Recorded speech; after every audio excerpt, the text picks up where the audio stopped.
का बोलवलं तिथे? सारंग, आजचा दिवस तुझ्या आयुष्यातला खूप महत्त्वाचा दिवस ठरू शकतो. गुरुजींनी सांगितलंय. गुरुजी म्हणजे जे आपल्या सावलीवर उपाय करणार आहेत ते.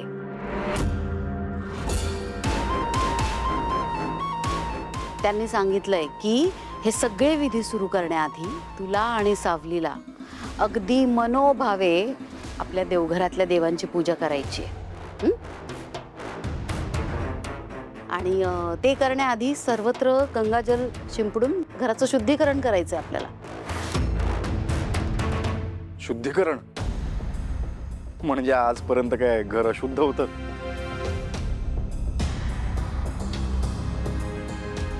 काय आहे हे असले सगळे उपाय करून काय साध्य करायचं आपल्याला? सारंग, सारंग, हे बघ, फार चिकित्सा करू नकोस. अरे निदान सावलीसाठी म्हणून तरी पूजेला होकार दे. हा, बस सावली बरोबर पूजेला.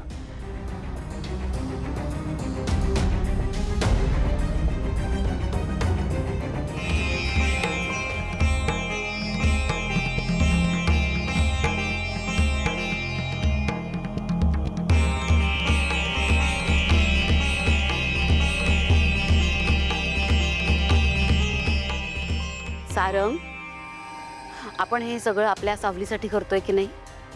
मग तुझ्याकडे बघून असं वाटत नाहीये की तुला या सगळ्यात काही इंटरेस्ट आहे? हे बघ सारंग, गुरुजींनी सांगितलंय की जी पूजा कराल, जे विधी कराल ते सगळे मनोभावे केले पाहिजेत.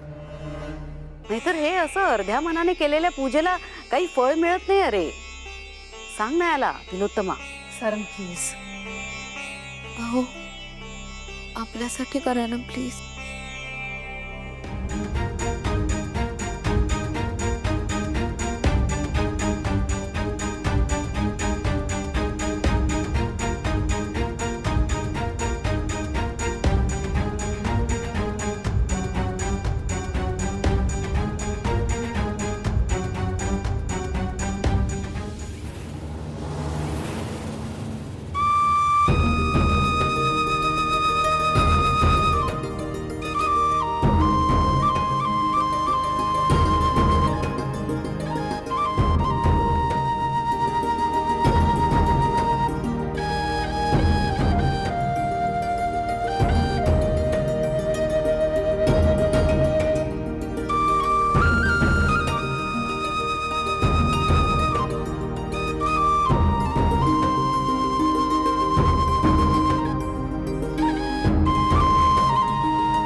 राजकुमार दादा. अरे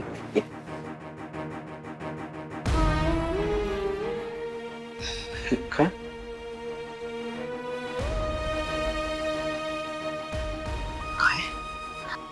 ते करायचं असतं पूजेच्या आधी.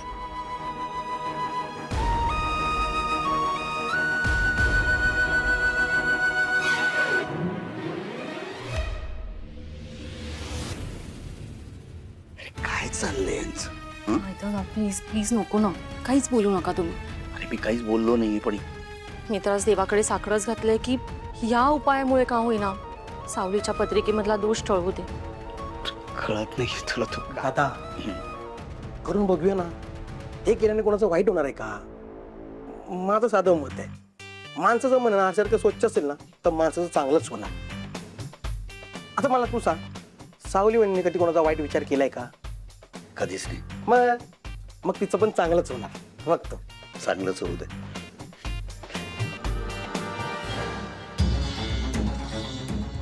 अरे या या या जगन्नाथजी, बरं झालं तुम्ही आलात. नाही काय ना, आता कारण जे खूप मोठे विद्वान ज्योतिषी इथे येणार आहेत ना, त्यांना तुम्ही बघाल. कारण काय आहे, तुम्ही उद्या चालून असंही म्हणू शकतात की भैरवीने स्वतःचा स्वार्थ साधण्यासाठी कुणीतरी तोतया भविष्यकार आणला. त्यापेक्षा ते येतील, तुमची त्यांची प्रत्यक्ष भेट होईल, त्यांना बघूनही घ्या आणि पारखूनही घ्या. हं?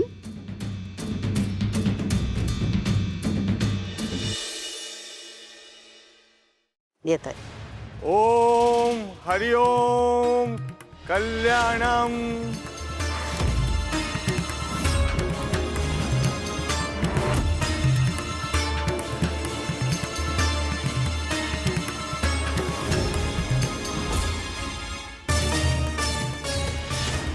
या या या या या गुरुजी, तुमचीच वाट पाहत होतो. या.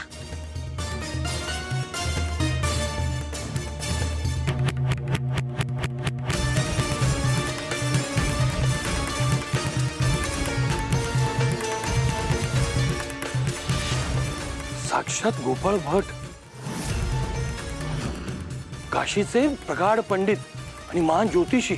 खरंच ह्या घराचे भाग्यथोर म्हणून इतक्या मोठ्या विद्वान माणसाचे पाय आज या घराला लागले. अलभ्य लाभ, अलभ्य लाभ. तुम्ही दोघं मला तुमच्या खोलीत घेऊन चला.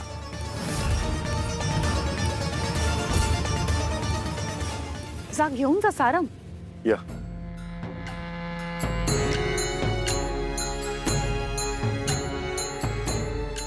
भैरवीजी, तुम्ही गुरुजींना सारंग सावलीचा फोटो दिला होता किंवा काही माहिती दिली होती का? नाही म्हणजे त्यांनी कसं ओळखलं की ह्याच जोडप्याची समस्या आहे? एक्झॅक्टली. छे छे, मी अजिबात सारंग सावलीचा फोटो किंवा त्यांची माहिती काहीही त्यांना पाठवलेलं नाहीये. चंद्रकांतजी, साक्षात गोपाळ भट चेहरा पाहून माणसाचं भविष्य सांगतात, पण यांचा शब्द हा अंतिम शब्द. त्यामुळे आज यांनी जर काही उपाय सांगितला ना तर नक्की काहीतरी चमत्कार घडू शकेल. माझा पूर्ण विश्वास आहे यांच्यावर. खरंच? बरं, नाही म्हणजे बरं झालं तुम्ही स्वतःच हे बोलताय. हं? बघ तिलोत्तमा, तुमच्या या घराच्या सुखाचा विचार मीच केला.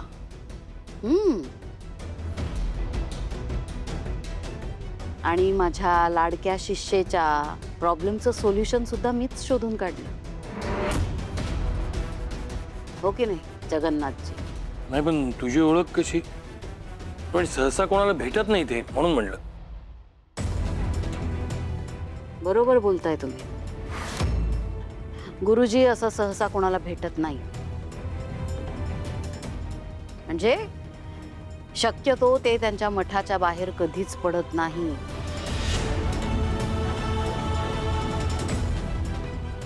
पण माझ्या गायकीच्या उमेदीच्या काळात मी काशीच्या घाटावर दर महाशिवरात्रीला माझे कार्यक्रम सादर केले गुरुजींच्या समक्ष. त्यामुळे आमची चांगली ओळख झाली. पण हा तिलोत्तमा, एवढी चांगली ओळख असूनही या भैरवीने त्या ओळखीचा वापर कधीच स्वतःसाठी केला नाही. पण आज खास तुझ्यासाठी आणि तुझ्या लेकासाठी, सुनेसाठी मी त्यांना इथं बोलवलं. फक्त एक शब्द टाकला मी आणि गुरुजी इथं आले. माझ्यामुळे. आता फक्त ते जे काही सांगतील ते सारंग करायला तयार व्हायला पाहिजे. बाकी काही नाही.